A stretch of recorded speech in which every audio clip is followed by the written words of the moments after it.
महाराजांनी कीर्तनामध्ये देवशैली एकादशीचं काय महात्म्य ते तुम्हाला सांगितलं, त्याच्यामुळे मी ते आता पुन्हा सांगणार नाही. त्याच्यामुळे आजच्या या एकादशीच्या निमित्ताने तुम्ही आम्ही सगळे इथं उपस्थित आहोत आणि आज तुम्ही विटाव्याचं मंडळ तुम्ही मला वाटतंय तुम्ही किती जण मला इथं ओळखत असाल मला माहित नाही, पण यापूर्वी सुद्धा मला एका गोष्टीची खंत आहे काय, आज 8 वर्षानंतर मी वारीला आले. 8 वर्षापर्यंत मी वारी केली नाही. सध्या लहान मुलं असल्यामुळं घरी राहायची वेळ आली, त्याच्यामुळे वारी नाही करता आली. पण 8 वर्षापूर्वी सलग 3 वर्ष ह्याच मंडळामध्ये इथेच याच गादीवर तुम्ही बाजूला मुक्कामी असायचं तेव्हा तिथं मी 3 वर्ष सलग या गादीवर इथं मला सेवा दिलेली आहे. एकादशीच्या दिवशी आमचे गुरुबंधू शिवगण मामा यांच्या विशेष संपर्कातून ही सेवा 3 वर्ष सलग या गादीवर मला करण्याची संधी त्यांनी दिली आणि आज पुन्हा एकदा इतक्या वर्षाने का असताना मला पुन्हा एकदा इथे एकादशीच्या निमित्ताने कीर्तनरूपी सेवा त्यांनी मिळवून दिली. इथं नुसतं येणं हेच फार मोठं आहे, तर आम्हाला सेवा करायला मिळते म्हणजे आमचं एक परम भाग्य मी माझं समजते. फार प्रस्तावनेचा अभाव करणार नाही. पुढच्या 1 ते 1.5 तासामध्ये आपण चिंतनरूपी सेवा समारोप करू.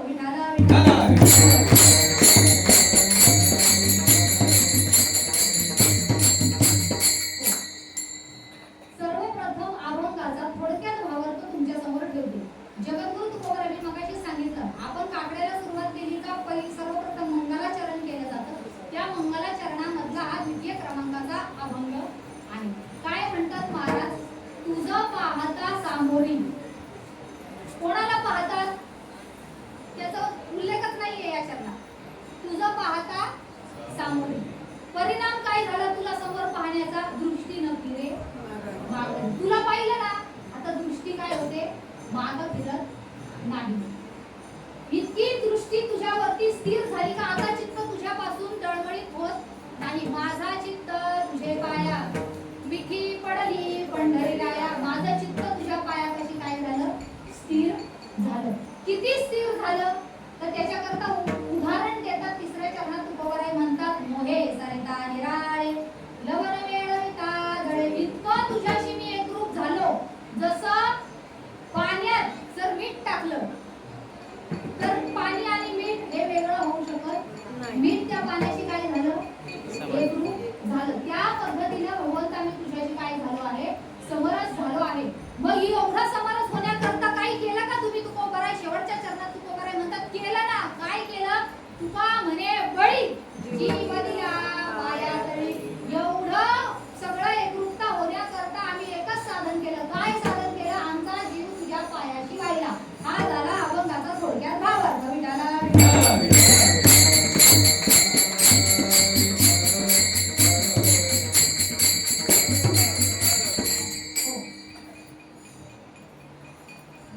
तुम्हाला माझं नाव माहिती का काय? माझं नाव वर्षा. काय माझं नाव? माझ्या नावाच्या अक्षराची पहिली सुरुवात काय? आता मी वरच तुम्हाला सांगणार आणि आपण पहिल्या चरणात येऊ. ऐका. 4 पद्धतीत मनुष्य. एक असते मनुष्याची विद्यार्थी दशा. एक कसली दशा असते? सर्वप्रथम मनुष्य 25 वर्षापर्यंत कोणत्या दशेत आहे? विद्यार्थी दशेत असते. तिथून पुढे कोणती दशा होते? गृहस्थाश्रम. दुसरी अवस्था जीवाची होते गृहस्थाश्रम. या 2 अवस्था झाल्या. आता ऐका. त्यानंतर हे अवस्था जगत असताना गृहस्थाश्रमाची अवस्था जगत असताना त्यात काही माणसं परमार्थिक असतात आणि काही माणसं राजकीय.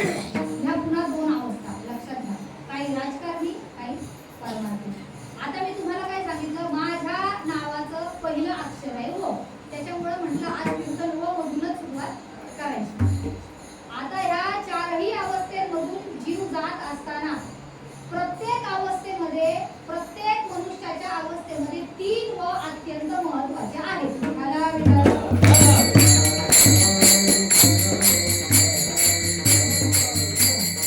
विद्यार्थी दशेत असताना मनुष्याकडे 3 व महत्त्वाचे, गृहस्थाश्रमी दशेत असताना 3 व महत्त्वाचे, राजकीय अवस्थेत असताना 3 व महत्त्वाचे आणि पारमार्थिक अवस्थेत असताना 3 व महत्त्वाचे. कोणते कोणते? विद्यार्थी जीवन जगत असताना जीवाकडे 3 व पाहिजे. कोणते व? पहिला व आहे वेळ. काय?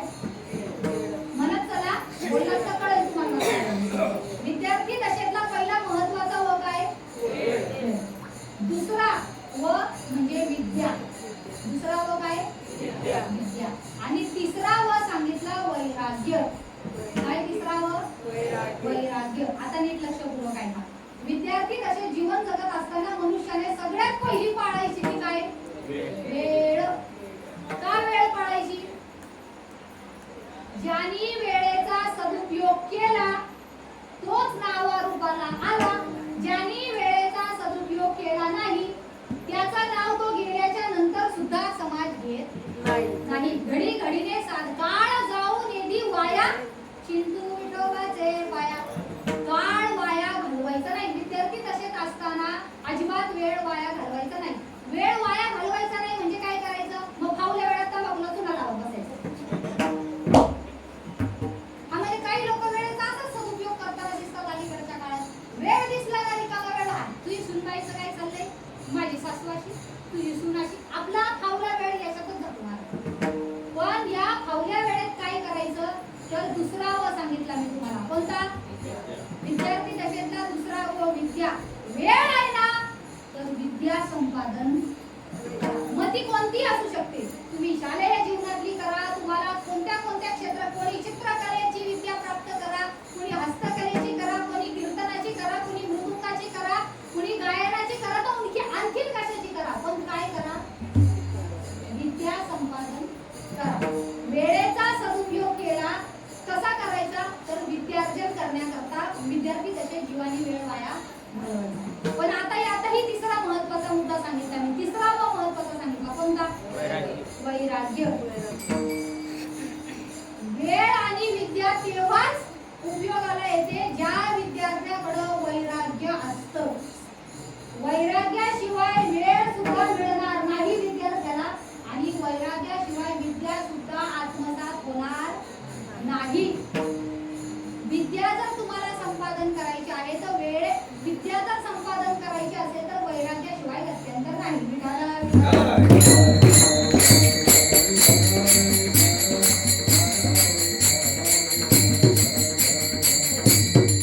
तरीच विरक्ती वाचवणी काही ज्ञानाची तगण्याची नाही. ज्ञानोपराय काय म्हणाले? ज्ञान प्राप्त करायचंय ना वैराग्याशिवाय नाही. वेळेचा आणि विद्या जर तुम्हाला अर्जन करायची असेल, ती संपादन करायची असेल तर वेळ व्हॉट्सअपवर चॅटिंग करण्यात, व्हॉट्सअपवर इंस्टाग्रामवर रील बघण्यात, हे सगळं करण्यात जर वाया गेला तर आपल्याला विद्या प्राप्त होणार नाही. हे सांगितले विद्यार्थी दशेतले 3 व. आणि हे विद्या कधी अर्जन होईल? ज्या वेळेस विद्यार्थी दशेतल्या जीवाकडे वैराग्य असेल तर. 3 व लक्षात ठेवा. मी विचारणार आहे बरं का परत. चुकलं तर नाही काय करणार. दुसरी अवस्था सांगितली गृहस्थाश्रमी. काय अवस्था? गृहस्थाश्रमी. गृहस्थाश्रमी अवस्थेमध्ये सुद्धा जीवाकडे 3 व असणं अत्यंत गरजेचं आहे. कोणत्या कोणत्या व लक्षपूर्वक आहे? पहिला व आहे विनोद. पहिला व काय आहे? विनोद. दुसरा व आहे वैभव. दुसरा व कोणता? वैभव. आणि तिसरा व आहे विनियोग. तिसरा व काय? लक्षात घ्या. गृहस्थाश्रमी जीवन जगत असताना, प्रपंच करत असताना नवरा बायकोने विनोदात्मक करायला पाहिजे. नाही तर हा बाबा फुगून तिकडं फुगून बसलाय, ती बाई तिकडं गाल फुगून बसली, 8-8 दिवस एकमेकांचं नावही नाही आणि गावही नाही. प्रपंच करत असताना हसून खेळी वेळीच्या वातावरणात गृहस्थाश्रमी जीवाने प्रपंच करायला पाहिजे. पहिला व पाडा त्याचं नाव आहे विनोद. दुसरा व कोणता सांगितलं मी? वैभव. गृहस्थाश्रमी माणसाचं जीवन वैभवाने शोभायमान आहे. काय म्हणणं तुमचं? कोणी किती काय म्हणून हे काही लागत नाही. हा पण गृहस्थाश्रमी माणसाचं जीवन वैभवाने. बंगला पाहिजे, दारात गाडी पाहिजे, वैभव असलं ना मग गृहस्थाश्रमी जीवन चांगले असं म्हणायला हरकत नाही. पाहिजेलच. गळ्यात एखादी तरी सोन्याची चैन पाहिजे. आता 4-4 बोटात अंगठ्या. अहो नाही मी विनोद म्हणून खरंच गृहस्थाश्रमी जीवन जगत असताना ते वैभवातच असणं गरजेचं आहे तर ते शोभून दिसतं. अन्यथा नाही. नाहीतर 10,000 रुपयासाठी लोकांकडे राचारी चुकीची आली. गृहस्थाश्रमी जीवन जगत असताना वैभव पाहिजे. दारात बुलेट पाहिजे, दारात गाडी पाहिजे, पण मामाने दिलेली नाही पाहिजे, आपण कमवलेली पाहिजे. नाहीतर मग तू आमच्या बी दारात गाडी आहे, कुठून आणली? सासरे बुवांनी दिली असं कुठून आणली? तू करतो काय जर सासरे बुवाकडून गाडी आणली? आपल्या स्वकष्टाने कमवलेला असावं ते वैभव, मग तो प्रपंच करण्यात मजा आहे महाराज. 2 व कोणते सांगितले? पहिला व सांगितला विनोद. दुसरा व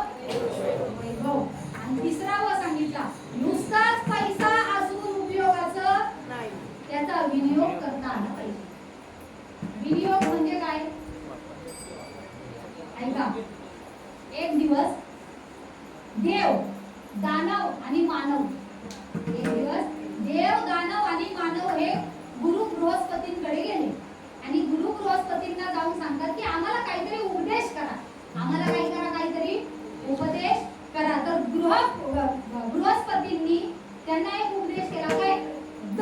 काय म्हणाले? दगडाचा काय म्हणाले? अंजामध्ये झाला उपदेश. देवही निघून गेले, दानवही निघून गेले आणि मानवही निघून गेले. मग आता विचार करायला लागले का म्हणजे नेमकं काय हो? करा म्हणजे काय? उपदेश केला. काय उपदेश केला? म्हणजे नेमकं काय? देवांना प्रश्न पडला, दानवांना पडला आणि मानवांना सुद्धा प्रश्न पडला. यांनी गुरूंनी उपदेश केला पण काही कळला नाही. मग सगळे निघून गेल्याच्या नंतर सगळ्या देवांनी कमिटी बसवली, परत बृहस्पतींकडे आले. म्हणजे गुरुजी तुम्ही आम्हाला उपदेश केला पण म्हणजे नेमकं काय ते सांगा. त्यावेळेस बृहस्पतींनी सांगितलं तुम्ही सगळे देव स्वर्ग सुखाला हपपलेले आहात. काय आहात? स्वर्ग सुखाला तुम्ही, म्हणजे इंद्रदेव वगैरे हे देव बरं का, नाही तर तुम्ही महादेव पांढरं हे रखा की नाही. हे इंद्रदेव जे स्वबळावर देव झालेले आहेत ते. तुम्ही स्वर्ग सुखाला हपपलेले आहात म्हणजे पुढचीचा सत्ता पाहिजे, सत्ता याच्याकरता तुम्ही हपपलेले. इंद्रिय तुमच्या अधीन नाहीत, तुम्ही इंद्रियाच्या अधीन आहात. मग काय करा? त्या इंद्रियांचं दमन करा. काय करा? इंद्रियांचं दमन. देवांना जो उपदेश केला दचा तो काय होता? दमन. दुसरे आले दानव, दैत्य. पुन्हा दैत्य गेले बृहस्पतींकडे म्हणे गुरुजी तुम्ही आम्हाला उपदेश केला पण म्हणजे काय म्हणाले आम्हाला कळलं नाही. त्यावेळेस बृहस्पतींनी सांगितलं उठले का तुम्ही जी कापाकापी सुरुवात करता, याला हान त्याला हान, अजिबात तुमच्या मनात दुसऱ्यांविषयी दया नाही. म्हणून तुम्हाला उपदेश आहे. म्हणजे दयेचा स्वीकार करा, अंतःकरणात दया निर्माण करा. हा दैत्यांना म्हणजे दानवांना केलेला उपदेश आहे. आणि मग आता आले गेले तंबाखूला चुना चुळीत बृहस्पतींकडे. आणि मग असं गेल्यावरती आता त्यांनी पाहिलं म्हणजे आम्ही आलो होतो सकाळी. हो म्हणे तुम्ही किती शहाणे दामन माहितीये, कशाला आले? म्हणे गुरुजी तुम्ही उपदेश केला पण म्हणजे काय हो म्हणता. मग बृहस्पतीने सांगितलं तुम्ही मानव जात नुसतेच मागे लागले, नुसताच कमावू नका तर त्याचं दान सुद्धा करा. म्हणजे दान. काय? मग म्हणायचं काय? मानवाचं कसं होतंय? दान म्हणायला गेला का हात असा होतो.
नाहीतर आमच्या गावात आहे एक पुढारी, आता मी नाव नाही सांगत.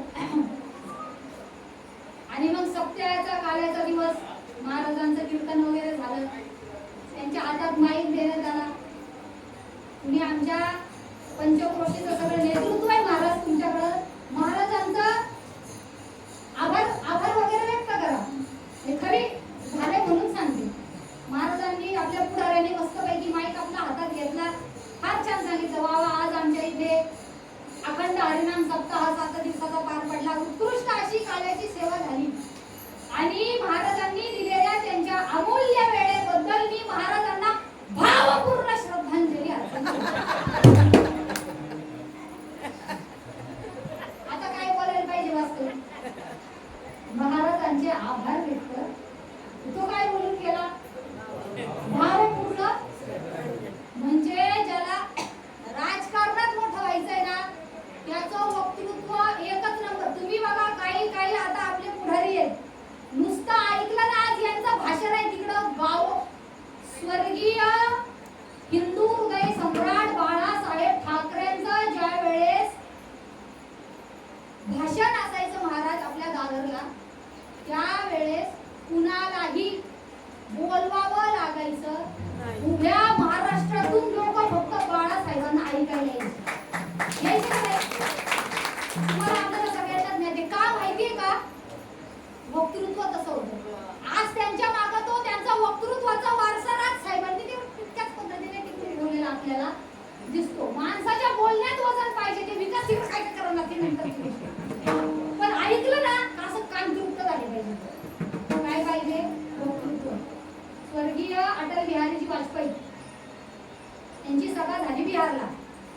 त्यांच्या कार्यकाळात त्यांची सभा बिहारला झाली. फार सुंदर अशी सभा झाली. आणि मग आज जर एखादा वक्ता बोलला तर दुसऱ्या दिवशी आपल्याला आता पण तुम्ही न्यूज चॅनल बघा, आज एखाद्या पॉलिटिशियननी जर एखादं काहीतरी वक्तव्य केलं कशाबद्दल, का दुसऱ्या दिवशी एक बाबा आहे तो 9 वाजता टीव्हीला येतोच सगळ्यांबद्दल बोलायला. तुम्ही समजून घ्या. लगेच दुसऱ्या दिवशी काय करणार? ते खबल्या काढणार. कोणाच्या आज काय बोललंय त्याचा. अटल बिहारीजींची इतकी छान सभा झाली बिहारला. आणि त्यावेळेस लालू प्रसादजी यादव सुद्धा मंत्री होते. आणि मग लालू प्रसादजी म्हणजे आता कसं असतं, आपल्या ठिकाणी येऊन दुसरा मोठा व्हायला लागला का आपला जो मेन असतोय मातीतला, त्याच्या लगेच पोटात दुखतो महाराज. याच्या दुखलेच पोटात. हा दुसऱ्या दिवशी म्हणतो, अटलजी यहाँ बहारों की नहीं चलेगी, यहाँ सिर्फ बिहार की चलेगी. काय म्हणाले अटलजी? यहाँ बहारों की नहीं चलेगी, यहाँ सिर्फ बिहार की चलेगी.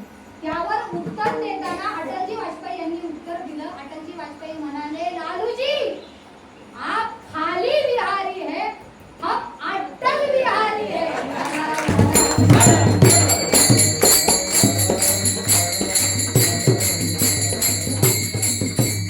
वक्ता कसा पाहिजे? अरे तुम्ही जर युद्धभूमीत जर योद्धा जर सैन्य मागे फिरायला लागलं तर तेवढ्या पुरुषार्थाने बोलणार त्याला कोणीतरी पाहिजे. नाहीतर तुम्ही आपल्या चाललेत रणभूमीवर युद्ध करायला, आणि इकडे जर तुम्ही म्हणताय उद्या आपल्याला युद्धभूमीवरती जायचं आहे, त्याच्यामुळे सगळ्यांनी आपल्या भाली आणि तलवारी सुरुवातीलाच घेऊन व्यवस्थित ठेवा, नाहीतर आपलं पराजय होण्याची शक्यता. असं बोललं तर कुठं आपण युद्ध जिंकून येऊ का?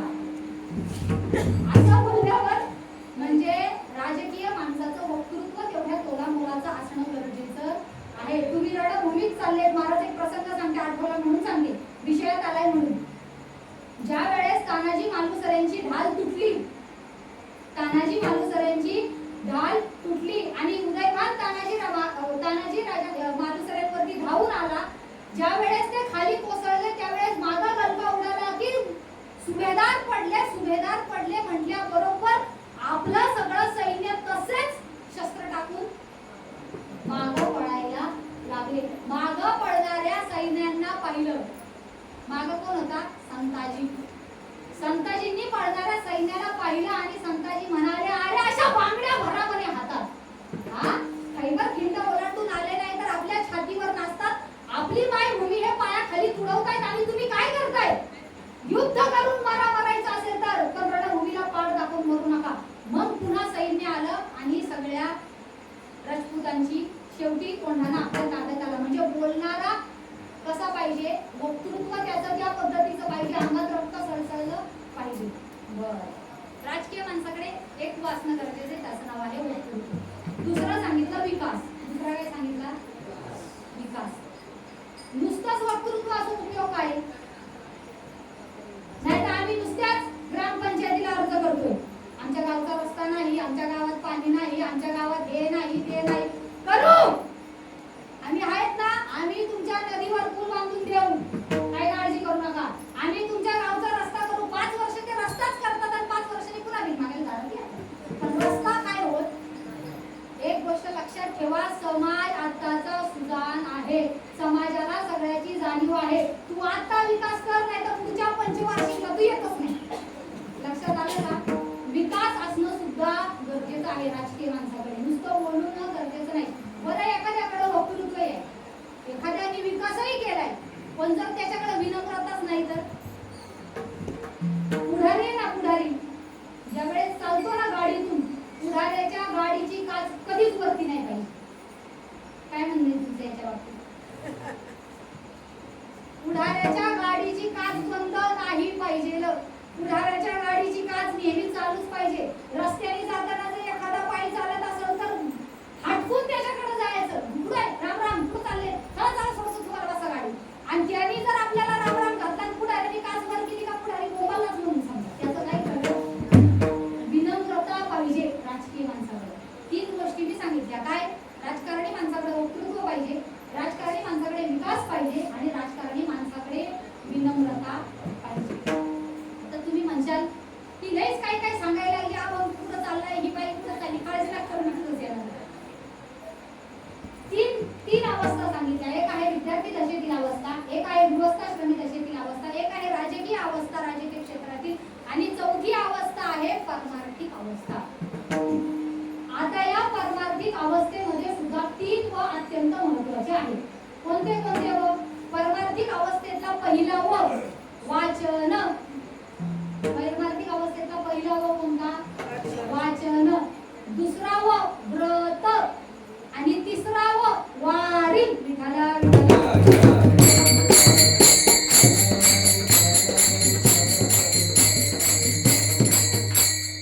परमार्थ करत असताना नाही का ना तुम्ही जास्त वाचन, पण किमान रोज नित्याचा हरिपाठ झालाच पाहिजे. ज्ञानेश्वरीचा नका का नाही तुम्ही 200-250 ओव्या वाचू, किमान 10 ओव्या तरी रोज वाचल्या पाहिजेत. परमार्थिक जीवन जगत असणाऱ्या माणसाकडे वाचन असणं गरजेचं आहे. आम्ही आमच्या घरात आमच्या वडिलांना पाहतो, सकाळी त्यांचं स्नान झालं का ते ग्रंथ उघडून बसतात. जर कुणी आलं तर त्यांच्याशी बोलायचं, नाही तर रामकृष्ण हरी आपलं वाचन चालू. काळ जाऊनेनी किंवा काळ सारावा चिंतने, एका अंतवासी स्नाने. सतत वाचन असणं विद्यार्थी परमार्थिक अवस्थेतील जीवाला काय आहे? महत्वाचं आहे वाचन. दुसरा व सांगितला व्रत. दुसरा व काय? मला खरं खरं सांगा, फक्त आषाढी आणि फक्त कार्तिकी एकादशीच धरणारे किती हात वर? माझं वाक्य लक्षात येत आहे? माझं वाक्य लक्षात घ्या. फक्त आषाढी एकादशी, फक्त कार्तिकी एकादशी करणारे किती आहेत? करा हात वर.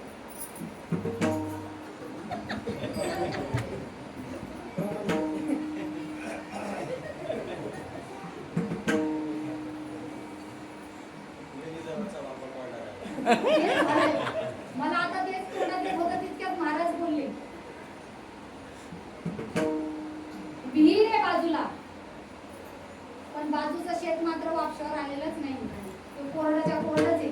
आता 2च धरतात म्हणलं, आता काय करू? 24 तास आमच्या सोबत येत का तुम्ही? फक्त 2च एकादशी धरतात. प्रत्येक महिन्याची भागवत एकादशी 2. प्रत्येक महिन्याला 2 एकादशी असतात. प्रत्येक एकादशी धरली पाहिजे. कोणी? पारमार्थिक असलेल्या माणसाने. पण नुसती एकादशीच नाही धरायची. आम्हा व्रत एकादशी, अजून दुसरं एक प्रमाण आहे सोमवार व्रत एकादशी. एकादशी व्रत सोमवार. हा, एकादशी व्रत सोमवार न करशी कोण त्यांची गती होईल. थांबा थांबा, परत म्हणा महाराज. म्हणा म्हणा, मला तुमचं वाक्य म्हणायचं ना. सोमवार न करशी कोण त्याची काहीतरी. हा एकादशी व्रत आता एकादशी आहे, सोमवार पुढे गेला किती तरी महाराज अशी नुसती एकादशी झाली, सोमवार धरतच नाही. तुम्ही सोमवार धरता का? मग आरती वारकरी येते, टाळ्या वाजवा. ते बी टाळ्या वाजवतात.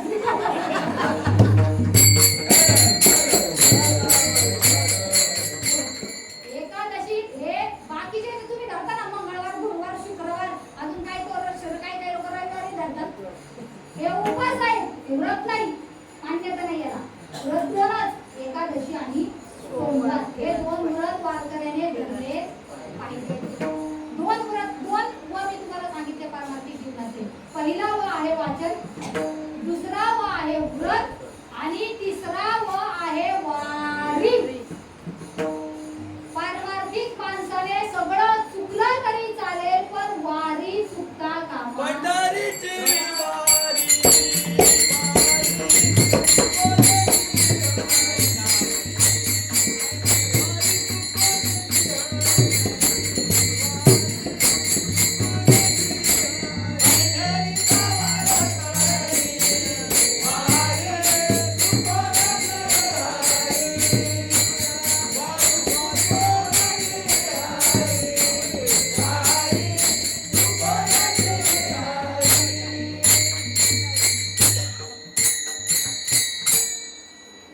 काय पंढरीचा वारकरी वारी चुकवलेली हरी.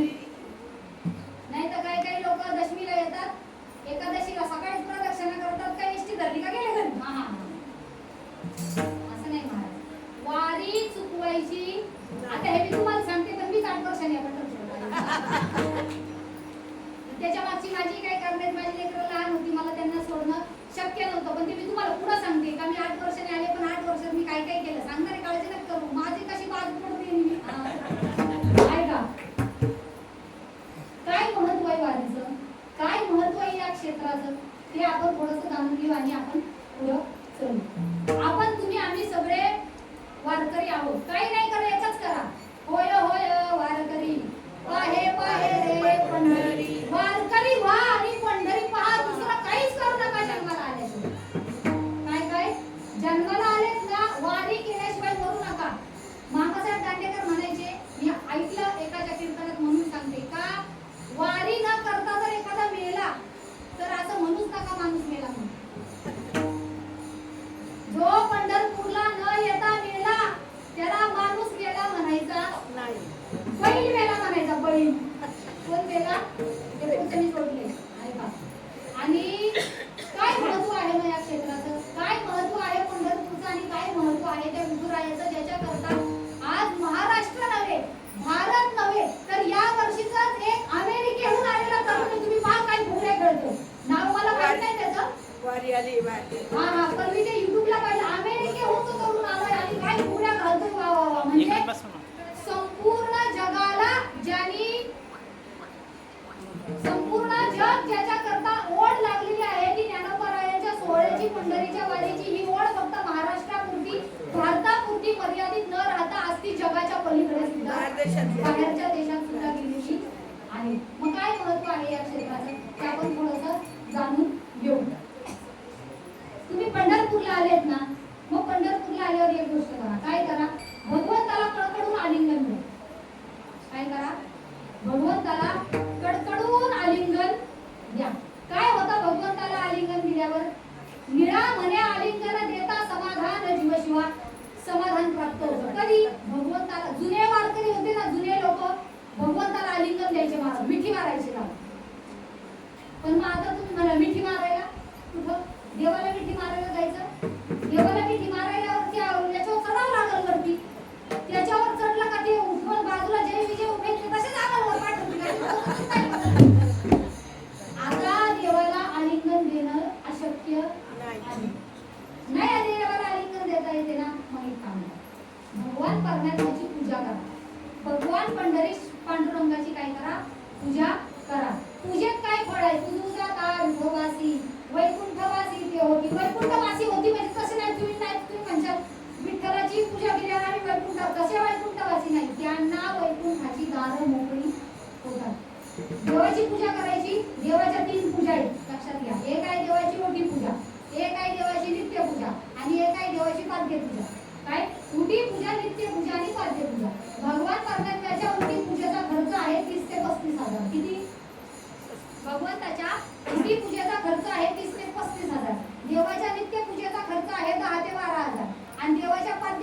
खर्च आहे 3 ते 3,500. हो, एवढा महागाचा परमार्थ काय आम्हाला जमायचं नाही गड्या. अहो आम्ही साधी शेतकरी माणसे, एवढी कुठं देवाची पूजा करायला आम्हाला जमत असतं का?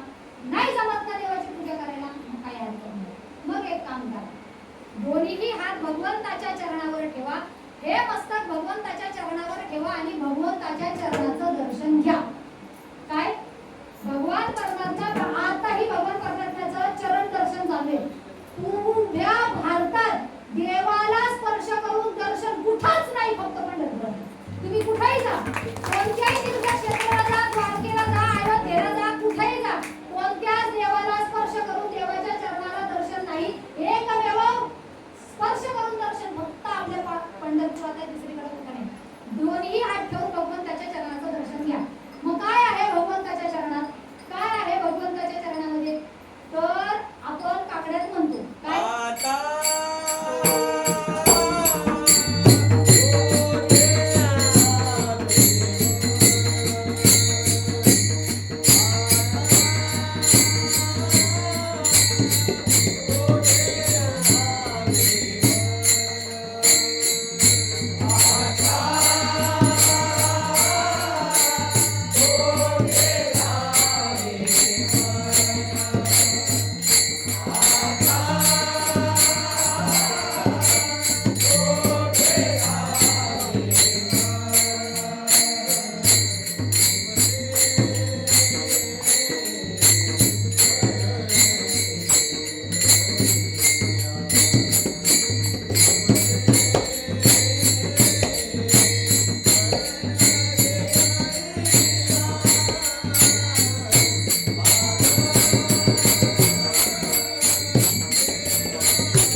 काय होईल भगवंताचं चरण दर्शन केलं तर?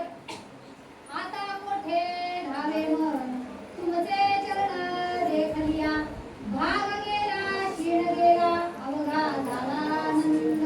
सगळा भाग सगळा शीण, आज हे वारकरी कुठून कुठून केवढ्या लांबून सोहळ्यात चालत आलेत महाराज. फक्त एकदा त्याला पाहून, एकदा त्याला पाहिलं ना, इतक्या दिवस चालल्याचं पाय दुखतायत, काय दुखतायत, अजिबात काही त्रास होत नाही. कशामुळे नाही होत? भगवंताला पाहिलं ना. भगवंताच्या चरणाचा महिमा आहे. भगवंताच्या चरणाचा आणखीन एक महिमा आहे. चरणाचा महिमा हा तो तुझ्या पुरुषोत्तमा, अंधपारखी माणिके बोला विशी स्पष्ट मुखे. आंधळा माणिक रत्नांची पारख करतो आणि मुका बोलू लागतो. उलंघिता पांगुळगिरी मुके करी अनुवाद.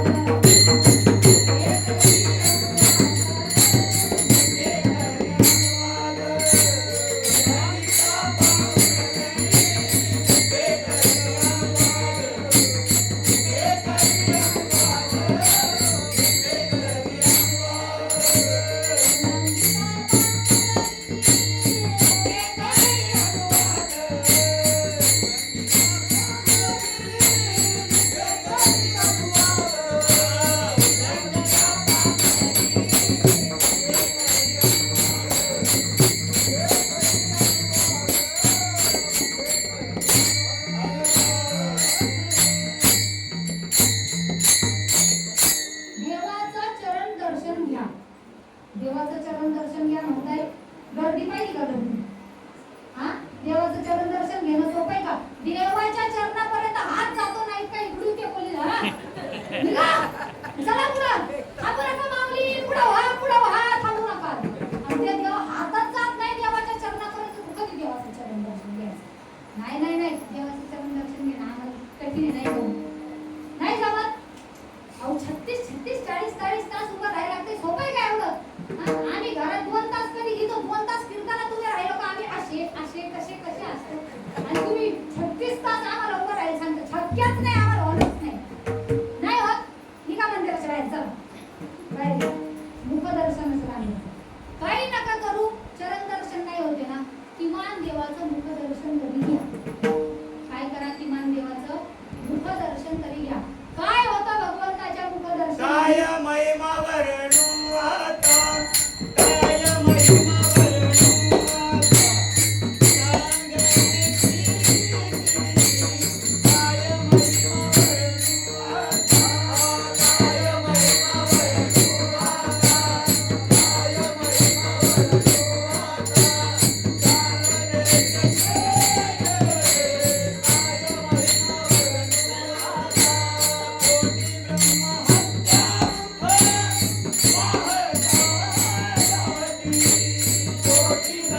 रावळाच्या मंदिराला घाला.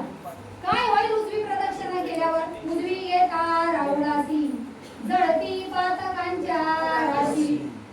मोठ्यातल्या मोठ्या पातक म्हणजे पापाच्या राशी जरी तुम्ही जमा केलेल्या असणार ना, तरी भगवान परमात्म्याच्या रावळाला जर तुम्ही प्रदक्षिणा केली तर त्या काय होणार आहेत? जळून जाणार आहेत. उजवी येता रावळासी जळती पातकांच्या राशी. रावळाला प्रदक्षिणा मारा म्हणताय.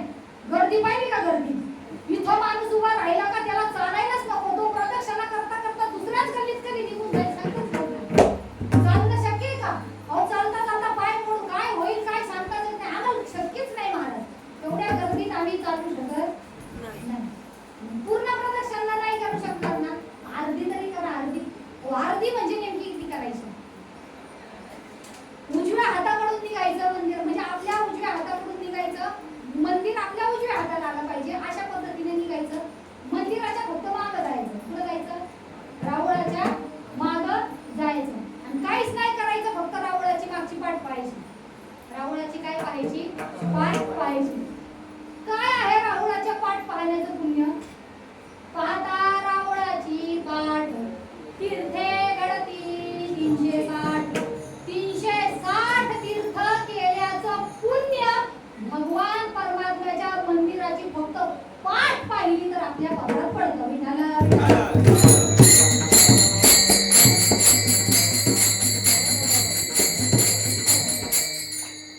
मंदिराची पाठ पाहायची म्हणतात. तुम्ही गेलात का मंदिर? आजारी का? मंदिराच्या मागे जाऊन आले का पाठ पाहून? पाठ दिसली का? दिसलच कशी? फ्लेक्सच लावली तिथं.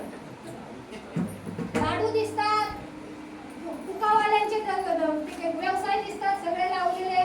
रेव शेवटे हे सगळे बांगड्यावाल्या बाया दिसतात. रावळाची पाठच नाही दिसत तर काय करायचं? दिसतच नाही. तुम्ही म्हणता पाठ पा पाठ पा. नाही पाहत आहे, दिसतच नाही पाठ. एवढा एवढा मोठ्या मोठ्या फ्लेक्स लावून ठेवले. आता काय करायचं? नाही ना पाठ पाहता येत. थोडंसं मागे या. वर पहा वर. काय दिसतंय वर? कळस. रावळाचा कळस पहा.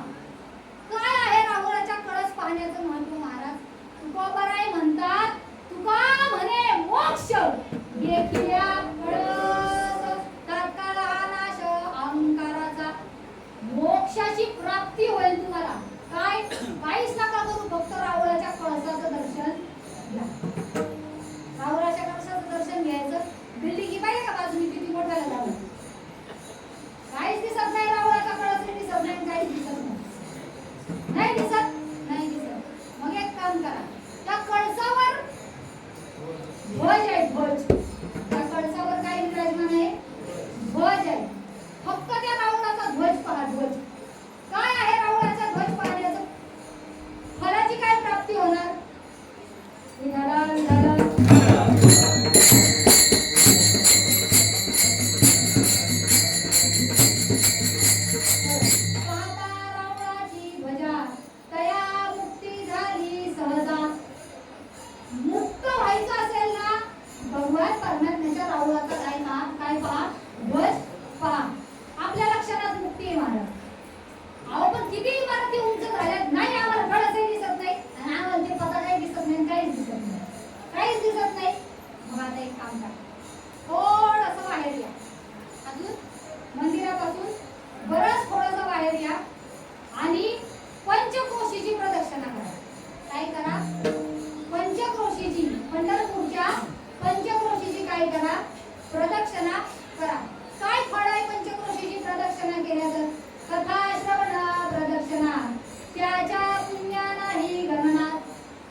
पंढरपुरात तुम्ही करा.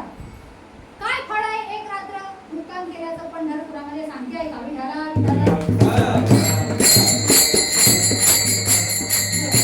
एक दिवस फक्त पंढरपुरात मुक्काम करा. काय होईल एक दिवसाचा मुक्काम केल्यास? नाथ महाराज म्हणतात धन्य ते भाग्याचे वास करती पंढरीचे त्यासी जन्म नाही पुन्हा म्हणे का जनार्दना. नाथ महाराज म्हणतात एक दिवस जर तुम्ही पंढरपुरात फक्त मुक्काम केलात ना पुन्हा तुम्हाला जन्म मरणाच्या फेऱ्यातून जीव काय होणार आहे? बाजूला निघणार आहे. पुन्हा त्याला जन्म मरण नाही. पंढरपुरात थांबा, मुक्काम करा. आमची पिशी खाली फेकायला तरी जागा आहे का त्या पंढरपुरात? हा पुढं थांबवा काही इथं बसला का तो बाबा म्हणजे उठा उठा आमचं दुकान आहे एकाच्या दारा उठा उठा आमचा दरवाजा बसायलाच जागा नाही. खाली 2 मिनिटं जीवन त्या आणि तुम्ही म्हणताय मुक्काम करा. आमची राहण्याची व्यवस्था नाही काहीच नाही. पुढे मुक्काम करायचा आम्हाला नाही बा मुक्काम करणार नाही मुक्काम करणार नव्हत. मग एक काम करा. सकाळी महाराज कीर्तनात सांगून गेले तोच विषय. नाही नाही एक दिवस मुक्काम करताय काही हरकत नाही.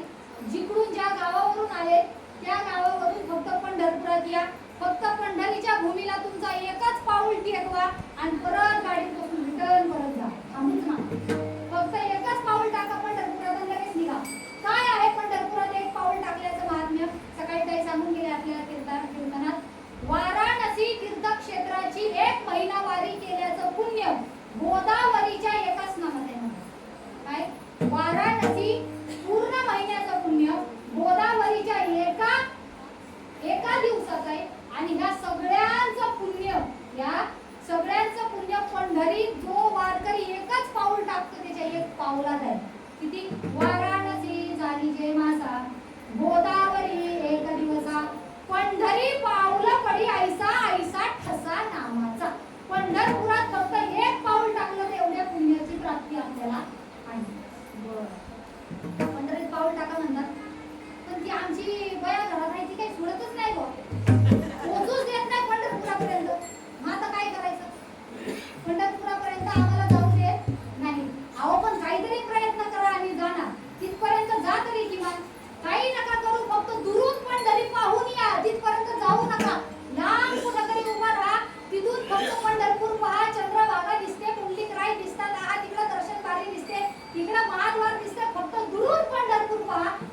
एखाद्या सोहळ्यात एखादा मुक्काम चल, फक्त माऊलीच्या सोहळ्यात एखादा मुक्काम कुठं तरी चल ना. तू माऊली एक फक्त भगवान परमात्म्याच्या दिशेने तुम्ही एक पाऊल टाका, भगवान परमात्मा तुमच्यासाठी समोरून धावत येईल महाराज. पण तुम्ही चालण्याचा प्रयत्न तरी करा. तुका म्हणे तुम्ही चालायचे वाटे भरवसे भेटे पांडुरंग. तुम्ही फक्त चालण्याचा प्रयत्न तरी करा तिथपर्यंत. ती सोडतच नाही तर काय जातच नाही आम्ही. आम्हाला शक्य नाही.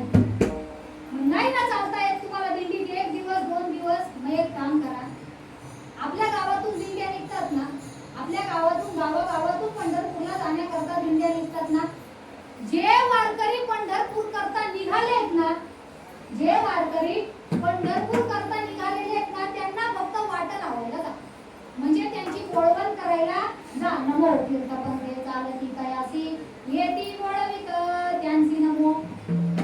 जे जातायत पंढरपूरला त्यांना तर नतमस्तक आहेत महाराज, पण जे वळवण करायला येतात ना त्यांना सुद्धा वंदन आहे. काही नका करू, फक्त पंढरीच्या वाटेला लागा. पंढरीच्या लागा वाटे बरं सखा भेटे विठ्ठल. तुम्हाला भगवान परमात्मा भेटणार आहे, फक्त त्याच्या वाटेला तर लागा. निघा तर खरं. जी लोक चालले त्यांची फक्त वळवण करा, त्यांना वाटा लावायला जा. तर गाडी म्हणतो वाटा लावायला नाही, तुम्ही दिंडीची वाट लावायला सांगा, ती लावतो. दिंडी वाट बिट काय लावत नसते, वाट लावायला सांगा, ती मी करू शकतो. मग आम्ही आमची कॉलेज फेवरेट आहे ती. आम्ही गावागावात दिंड्यांची अशी वाट लावली महाराज. एका दिंडीच्या 4-4 दिंडी आमच्या गावात आम्ही वाट लावलेली नाही. मी अनुभव घेतलाय म्हणून सांगते. एक दिंडी 4 दिंड्यांमध्ये विभाजित झालेली का असे काय असतात नमुने, त्याच्यामुळे असं आपला विषय नाही. बरं, तिथपर्यंत जाणं सुद्धा, वळवण करणं सुद्धा वारकऱ्याची आम्हाला शक्य नाही महाराज. घरातून पाऊलच बाहेर पडत नाही.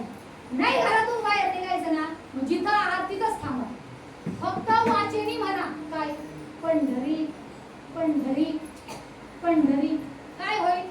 पंढरी पंढरी म्हणता पापाची पोरी.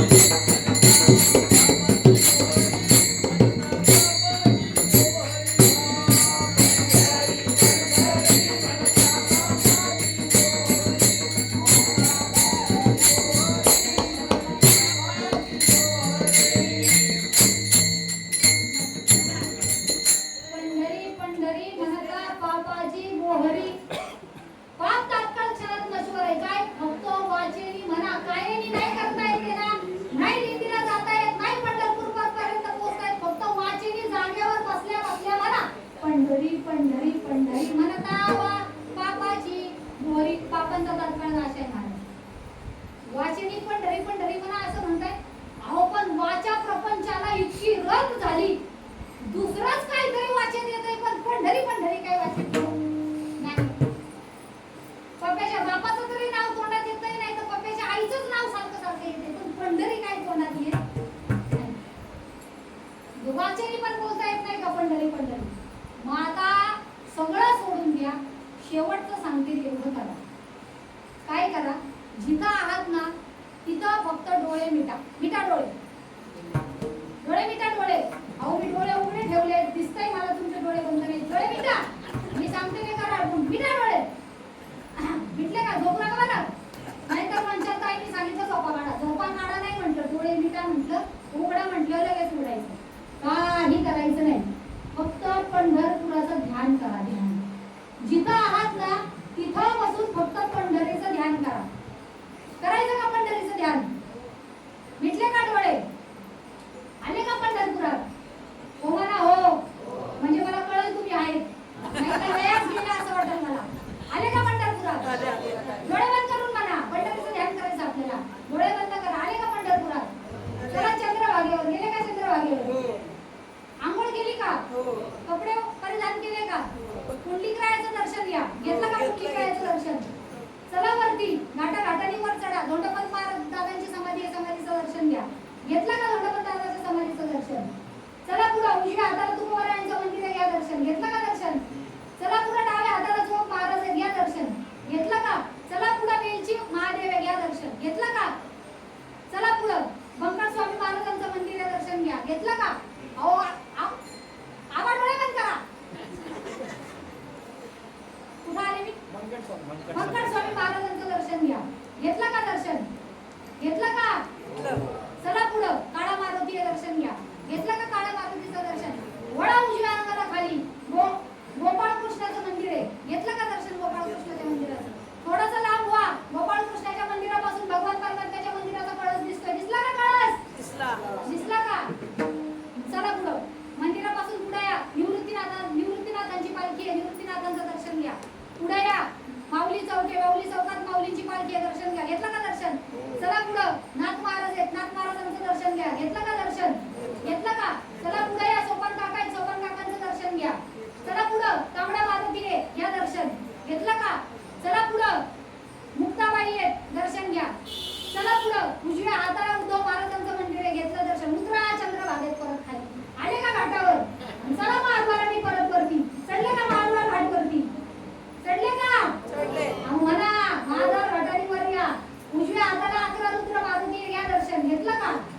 काटेवरी ठेवून या भगवंताचे कर कपड्यावर आहे पहिला का देवाचे काटेवर कर चला थोडासा वरती मकर कुंडले तळपती श्रवणी कंठी कौस्तुभमणी विराजित कानात मकराकार कुंडले पाहिले का गळ्यातला कौस्तुभमणी पाहिला का आता वरती बघा तुका म्हणे माझे हेची सर्व सुख पाहिला श्रीफळ आवडीने पाहिला का भगवान म्हणतात त्याला उघडा डोळे झाली का प्रदक्षिणा मी सांगितली तशी केली का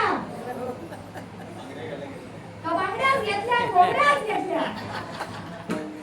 पंढरपुरात येऊन बांगड्या घोंगड्या नाही घ्यायचं माळ घ्यायची मुक्का घ्यायचा आणि चढ घरी निघायचं हे दुसरं नाही करत बसायचं नाही माझा मुद्दा असा चाललाय काही नाही करता आलं ना पंढरपूर पर्यंत पोहोचू नका वाचेने पंढरपूर म्हणू नका काहीच करू नका फक्त मनाने पंढरीचं ध्यान करा ध्यान काय होतं मनाने पंढरपूरचं ध्यान केल्याचं काय सुकृत आपल्या पदरात पडतं महाराज म्हणतात विठाला विठाला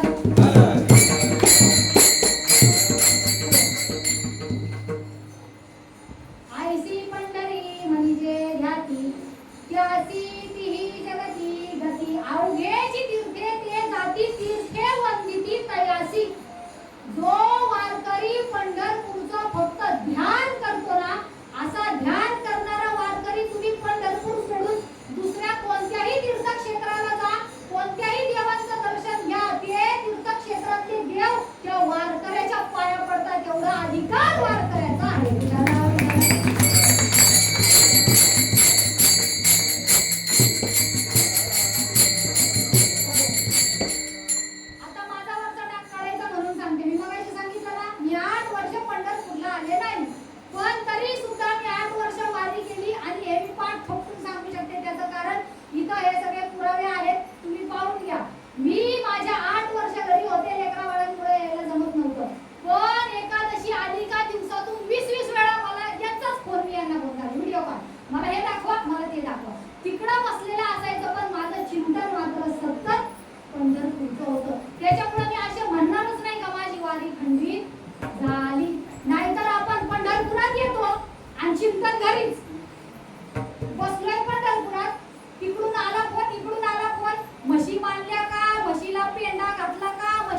देवा तुला पाहिलं आता आमची दृष्टी माघारी फिरत नाही. दृष्टी माघारी फिरत नाही म्हणजे नेमकं काय माघारी फिरत नाही? दृष्टी म्हणजे वृत्ती. दृष्टी म्हणजे काय? दृष्टी म्हणजे वृत्ती. आता या दृष्टीत सुद्धा 3 प्रकारची दृष्टी आहे माणसाची. एक आहे चर्मदृष्टी, एक आहे तत्वदृष्टी आणि एक आहे समदृष्टी. चर्मदृष्टी म्हणजे आम्ही आपल्याकडे चर्मदृष्टी आहे. आता जे आपले डोळे आहेत ना त्या डोळ्यांनी आपल्याला जे दिसतंय तेच आपण खरं मानून चालतो. याला म्हणायची चर्मदृष्टी. दुसरी असते तत्वदृष्टी. तत्वदृष्टी म्हणजे काय? प्रपंचामध्ये सार आणि आसार अशा दोन्ही पद्धतीने प्रपंच आहे. तर या सार आसार असणाऱ्या प्रपंचातून आसार काढून फक्त सारच स्वीकारतो जो व्यक्ती त्या व्यक्तीकडे तत्वदृष्टी असते. साधू संतांकडे सुद्धा तत्वदृष्टी होती. कशा पद्धतीने? या उपाजीवादी गुप्त चैतन्याचे ब्रह्मगत ते चैतन्याचे सर्वगत ते तत्वज्ञ संत स्वीकारती. काय? चैतन्य सर्वगत आहे पण ते ज्यांच्याकडे तत्वदृष्टी आहे त्यालाच अवगत होतात. तुमच्या आमच्यासारख्या अवगत होऊ शकत नाही. साधू संतांची दृष्टी आहे तत्वदृष्टी. चांगलाच घेणार, वाईट घेणार नाही. दुर्योधन असा होता ना, दुर्योधनाला सगळ्या जगात चांगला कुणीच दिसला नाही, सगळे वाईटच दिसले. कशाचा परिणाम? दृष्टीचा परिणाम. आणि याच्या विपरीत होता धर्मराज युधिष्ठिर. धर्मराज युधिष्ठिराला जगात कुणी वाईटच दिसलं नाही, सगळं पण दिसले, चांगले दिसले. कशामुळे दिसले? दृष्टीचा परिणाम. ज्या वेळेस भगवान श्रीकृष्णाला अक्रूर महाराज घेऊन गेले कुठं? द्वारकेमध्ये मल्लयुद्ध खेळण्याकरता त्यांना पाचारण करण्यात आलं होतं आणि भगवान श्रीकृष्णाला बोलवलं मल्ल म्हणजे कुस्ती खेळण्याकरता. ज्या वेळेस भगवान परमात्मा मैदानात उतरल्याच्या नंतर भगवानच्या विरोधी जो येणार होता भगवंतासोबत कुस्ती खेळण्याकरता, मल्लयुद्ध करण्याकरता, त्या मल्लयुद्धाला समोरच्या भगवान श्रीकृष्ण आपला प्रतिरोधी दिसला. कोण दिसला? कोणाला? दुसऱ्या मल्लाला. त्या ठिकाणी बघायला जे कोणी समाज आलेला होता, जी कोणी लोक गोळा झालेली होती, त्या चांगले नर होते. तर त्या चांगल्या नरांना भगवान श्रीकृष्ण नरवीर दिसले. कोणाला? काही व्यक्तींना भगवान श्रीकृष्ण काय दिसले? नरवीर दिसले. तेच मल्लयुद्ध बघण्याकरता काही साधू संत देखील आलेले होते. त्या साधू संतांना भगवान श्रीकृष्ण हे सामान्य व्यक्ती न दिसले, प्रत्यक्ष भगवान परमात्मा दिसला. तिथं जमलेल्या माता माऊल्यांना भगवान परमात्मा कुस्ती खेळणारा व्यक्ती कोणीतरी नसून साक्षात मदनाचा पुतळा आहे असं महिलांना भासलं. आणि त्याच भगवान श्रीकृष्णाला ज्यावेळेस कंसाने पाहिलं तर कंसाला तोच भगवान श्रीकृष्ण स्वतःचा काळ. कशाचा परिणाम? डोळे तर तेच आहेत ना सगळ्यांकडे, वेगवेगळे डोळे, पण प्रत्येकाला देव वेगवेगळ्या रूपात दिसला. याचा परिणाम प्रत्येकाची दृष्टी काय आहे? वेगवेगळी आहे. ही दृष्टी साधू संतांची जी समाजाकडे पाहण्याची आहे आणि आपली जी आहे त्यात फरक आहे. साधू संत जे भगवंताकडे पाहतात त्यांची दृष्टी वेगळी आणि आपण भगवंताकडे पाहतो आपली दृष्टी वेगळी. आपण पंढरपुरात येतो, भगवान परमात्मा पंढरीनाथाचं दर्शन घेतो, पण आपण देवाच्या मूर्तीचं दर्शन घेतो आणि साधू संत मंडळी अपरोक्षत्वाने भगवान परमात्म्याचं दर्शन घेतात. हा फरक आहे. कशाचा फरक आहे? दृष्टीचा. दृष्टी म्हणजे काय? दृष्टी म्हणजे वृत्ती. माणसाची वृत्ती स्थिर झाली पाहिजे. कापुराच्या वातीत जळल्या ज्योती, ठाईच समाप्ती झाली जैशी, तिकडच संपून गेली पाहिजे. पुन्हा ती वृत्ती उठून वर येतात. साधू बोध झाला तो विरोध या ठेला शिल्लक नाही राहिला पाहिजे. पुढं काय? साधू बोध झाला तो ठाईच मुलाला अनुभवतो, ठाईच उरला पाहिजे, शिल्लक नाही राहिला. ती वृत्ती तिथंच स्थिर झाली पाहिजे. तुकोबरायांची वृत्ती अशा पद्धतीने एका ठिकाणी काय झालेली आहे? स्थिर झालेली आहे.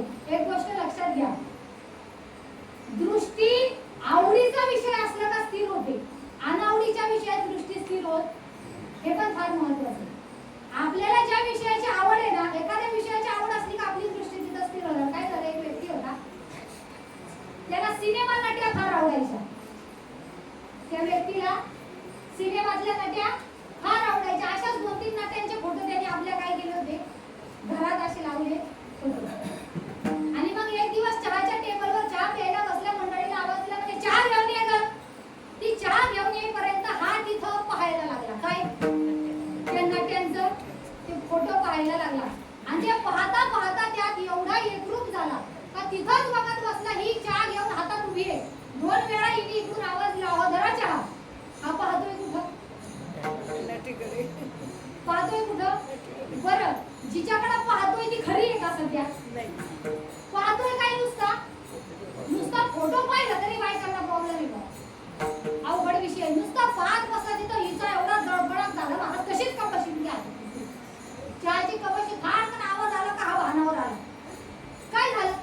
काय नाही म्हणे, अगं तुला चहा आणायला सांग, या तिच्याकडूनच. एवढा आणला होता, 4 वेळा आवाज येतो, तिकडंच पाहत बसेल. बोलवा तिला, पण तिला सांगा चहा. अगं हो, काय एवढं ध्यान लावून बघतं तिच्याकडं? काय एवढी दृष्टी तिच्यावरती स्थिर झाली बरं तुमची? माझा विषय लक्षात घ्या, मी काय सांगते. दृष्टी स्थिर आवडीचा विषय असल्यावर होते, अन्यथा होत नाही. काय एवढी तिच्यावरती दृष्टी स्थिर झाली म्हणे? केवढा वेळ झाला नाही आवाज देते. तो म्हणाला, अगं मी विचार करतोय, तू जर अशी असती तर काय झालं असतं? काय म्हणाला तो? तू जर अशी असती तर काय झालं असतं? त्यावर पत्नीने उत्तर दिलं, काय झालं असतं? तुला माझ्या घरात झाडू मारायला सुद्धा मी ठेवलं नसतं. काय झालं? म्हणजे दृष्टांत विनोदाचा भाग सोडून द्या, लक्षात घ्या. दृष्टी वृत्ती स्थिर कुठं होते? जिथं आवडीचा विषय. आवड हे उपभोजिरे सोडून पाहता वचन सुखावले. नाचावलं पाहिजे मन त्यात. आवडीसाठी नाचावले म्हणून लागली ते गोडी. हे जीवे सोडी एका जनार्दनी लागली गोडी. जीव गेला तरी चवीनं सोडी. एकदा का त्या व्यक्तीची त्या वस्तूची आवड निर्माण झाली ना, वृत्ती परत घरी येत नाही. वृत्ती तिथंच काय होते माणसाची? वृत्ती म्हणजे ती दृष्टी काय होते? तिथं स्थिर होते. आणि दृष्टी स्थिर होण्याकरता माणसाचं चित्त बी तिथंच असावं लागतं. हे जगद्गुरु तुकोबारे अभंगाच्या दुसऱ्या चरणात सांगतात. माझे चित्त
पाटील बाबा फार छान सांगतात पारमार्थिक शतकोटीमध्ये. ते म्हणतात, ज्याच्या चित्तात सतत गाई म्हशी बकऱ्या, त्याचा चित्त चित्त नसून त्याच्या चित्ताला गोठा म्हणा. गोठा काय म्हणा?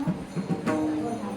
ज्याच्या चित्तात सतत कोंबड्या कोंबड्या कोंबड्या कोंबड्या, त्याचा चित्त चित्त नसून त्याला खुराड म्हणा. ज्याच्या चित्तात सतत सलमान शाहरुख, रवीना करीना, अजून काय मला नाव घे, पण त्याच्या चित्ताला चित्त न म्हणता सिनेमा गृह म्हणावं. ज्याच्या चित्तात, या मतदारसंघात एवढं आहे, या मतदारसंघात 350 आहेत, त्या मतदारसंघात 200-250 आहेत. त्याच्या चित्ताला चित्त न म्हणतात, त्याच्या चित्ताला लोकसभा विधानसभा म्हणावं. पण ज्याच्या चित्तात भगवान परमात्मा आहे त्याच्या चित्ताला मंदिर म्हणावं. साठविला हरी चिरया मंदिर. तुकोबाराय म्हणतात माझं चित्त तुझ्या पायाशी आहे, किंवा भगवंताचे पाय आमच्या चित्त, कोणत्याही पद्धतीने घ्या सारखंच आहे. भगवंताचे पाय आपल्या चित्तात आहे किंवा आपलं चित्त भगवंताच्या पायापाशी आहे, दोन्ही एकच आहे. भगवंताचे पाय चित्तात असणं गरजेचं आहे. दृष्टांत देत्यान पुढे करते. काय झालं, गोकुळ सोडून फार दिवस झाले भगवंताला. राधिकेला भगवंताची आठवण येऊ लागली. राधिका भगवंताला भेटण्याकरता आली. राधा जशी भगवंताला भेटण्याकरता आली, देव एवढा हुरळून गेला महाराज राधिकेसाठी. पळत पळत गेला, राधिकेचा हात धरला आणि राधिकेला आणून ज्या झोपाळ्यावर देव बसला होता त्या झोपाळ्यावर राधिकेला आपल्या बाजूला बसवलं. राधिकेला बसवलं, दासींना आवाज दिला, म्हणे कोण कोण राण्या असतील म्हणे पटापटा बोलून आणा म्हणे, माझी जीवा भावाची मैत्रीण. आणि भगवंताने सांगितलं आणि तितक्यात सत्यभामा जवळच दिसली म्हणून दासींनी सत्यभामेला सांगितलं, म्हणे आहो ती देवाची कोणतरी मैत्रीण आली, जरा जाऊन बघा बरं. आणि मग सत्यभामा जशी आली, सत्यभामेने पाहिलं देव बसलाय कुठं, बाजूला कोण, राधिकेला. आणि देवानी मस्तपैकी राधिकेच्या खांद्यावर काय ठेवलंय, हात. राधिकेच्या खांद्यावर हात ठेवलाय आणि देव झोपाळ्यावर झोका घेतात. अरे राम राम राम राम. आणि ते सत्यभामेने पाहिलं, तिथूनच मोठा करा करा करा करा मोडायला सुरुवात केली. म्हणे इतके वर्ष झाले लग्नाला, मला कधी झोपाळ्यावर घेऊन बसला नाही. आणि ही कोण, कुठची राधिका, कोणतं कुठून आली त्या गोकुळातून, हा म्हशीच्या दारा काढणारी ही, आख्या अंगाला शेणाचा वास येतो, तिच्या सोबत हा झोपाळ्यावर घेऊन झोका घेतो. असे तिळपापड झाला महाराज सत्यभामेचा. पण आता करावं काय, एक गोष्ट लक्षात ठेवा, जी स्त्री रूपवान आहे, जी स्त्री गुणवान आहे आणि जी स्त्री कुलवान आहे, काय काय जिचं कुळ चांगलं आहे, उद्या नवऱ्याने लात मारली ना, माग आमचे भाऊ बहीण खंबीर आहे, तुझी काय अवकात आहे मला बोलायची. एवढं कुळ जिचं चांगलं आहे ना, चांगल्या कुळातून आली, आमच्या कुळात कोणी विचार केलेला नाही, अशी जर असेल ना, अशी असणारी स्त्री. जी स्त्री गुणवान आहे, सर्व गुण संपन्न आहे, आणि जी स्त्री रूपवान आहे, दिसायला देखणी आहे, ती स्त्री सगळं सहन करेल, पण सोबत काही सहन करू शकत नाही. लक्षात घ्या माझं वाक्य.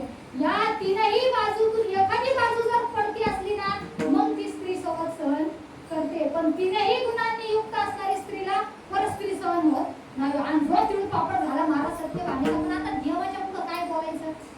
देवाने म्हणे अरे अरे माझी मैत्रीण आली, तिचा काय पाहुणचार वगैरे करशील का नाही. आता हिच्या डोक्यात राहा, आता पाहुणचार करायचा, तेव्हा काही चहा कॉफी वगैरे असं काही नव्हतं. आणि मग गेली सत्यभामा स्वयंपाकगृहात. असं दूध उकळवलं महाराज, असं उकळ्या फुटल्या त्या दुधाला, आणि चांदीच्या ग्लासात ते दूध सत्यभामा घेऊन आली. कशाच्या ग्लासात, आता चांदीच्या ग्लासात का आणलं लक्षात घ्या. चांदी उशिरा तापते, लवकर तापते, पण लवकर थंड होत नाही. हा चांदीचा काय आहे, गुणधर्म आहे. चांदी लवकर थंड होत नाही.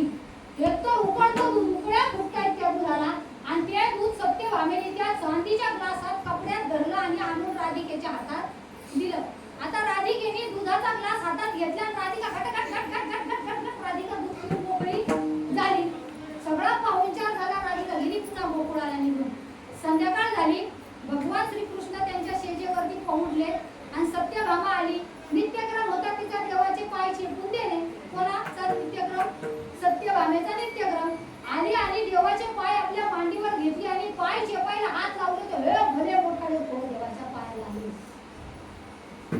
सत्यभामा म्हणायला लागली, कुठं जाऊन आली, कुठं जाऊन आले मला सांगा. मी दिवसभर इथं घरात आहे, माझ्या दृष्टीच्या विपरीत तुम्ही अशा ठिकाणी जाऊन आले का, हे काय चुकीचं केलं मला सांगा.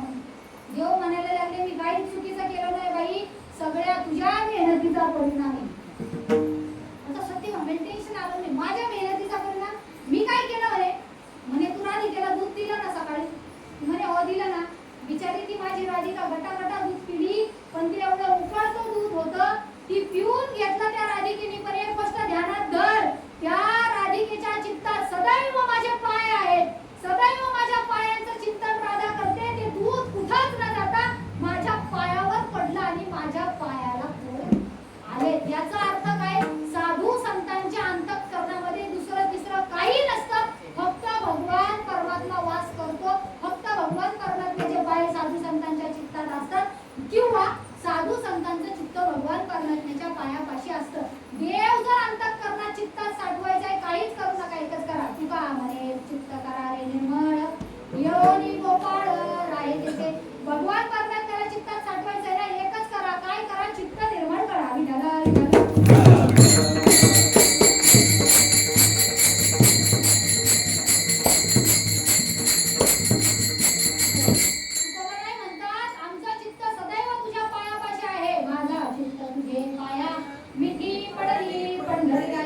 मिठी पडली म्हणजे काय झालं?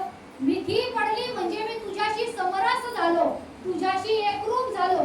किती एकरूप झालो हे उदाहरण अभंगाच्या 3ऱ्या चरणात सांगतो. हो हे सारिका निराळे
साधक दशेत असताना आता हे सगळ्यांच्या लक्षात नाही येणार.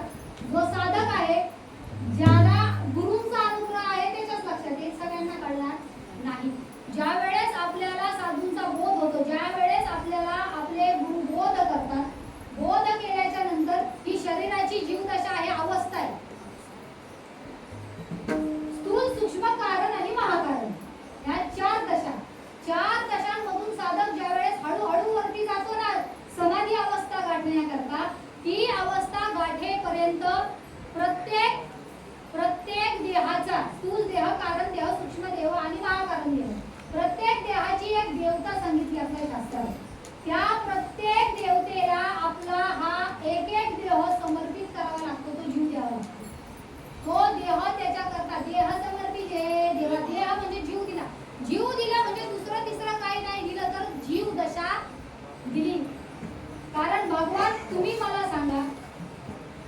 एखादी वस्तू बाजारातून तुम्ही विकत आणायला गेले, नुसतंच दुकानदाराकडे मागितलं मला हे द्या, तो नुसताच तुम्हाला देईल का?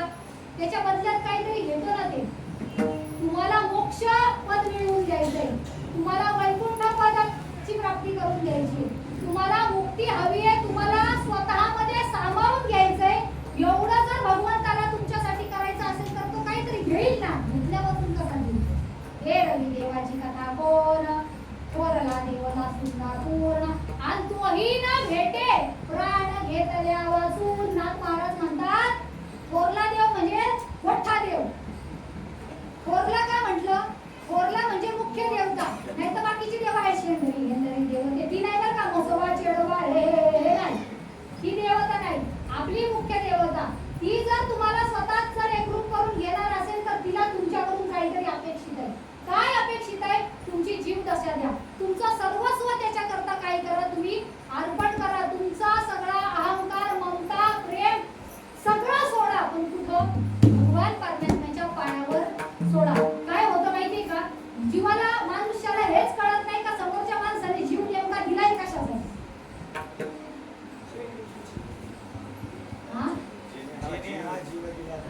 जेने हा जीव दिला दान.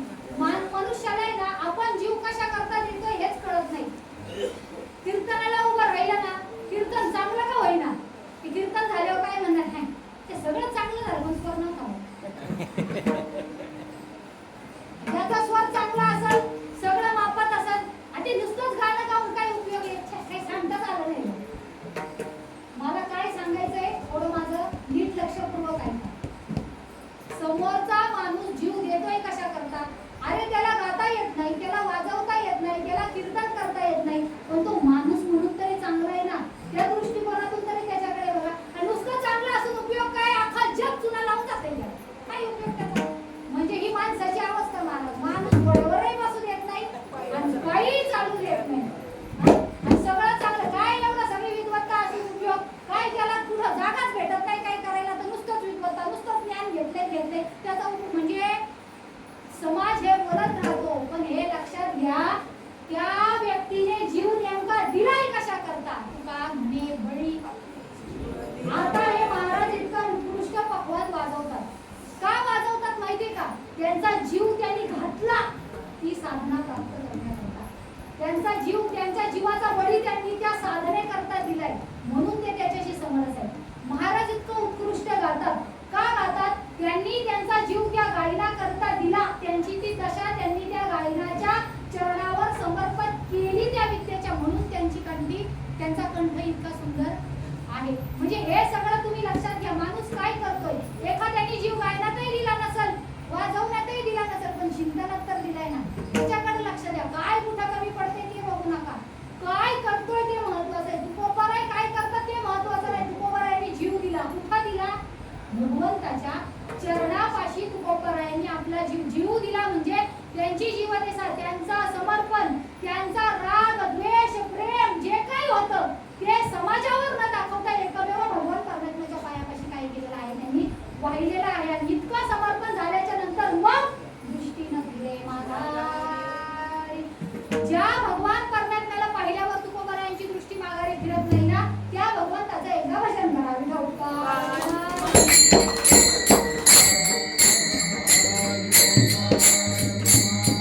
वचन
बाबा जसे बाबांच्या कृपाशीर्वादाने जसं बोलता आलं तसंच किंबहुना तुमच्यासारख्या समस्त संत मंडळींमध्ये राहून राहून तुमच्याकडूनच जे कानावर पडलं तेच तुमच्या समोर मांडण्याचा प्रयत्न केला.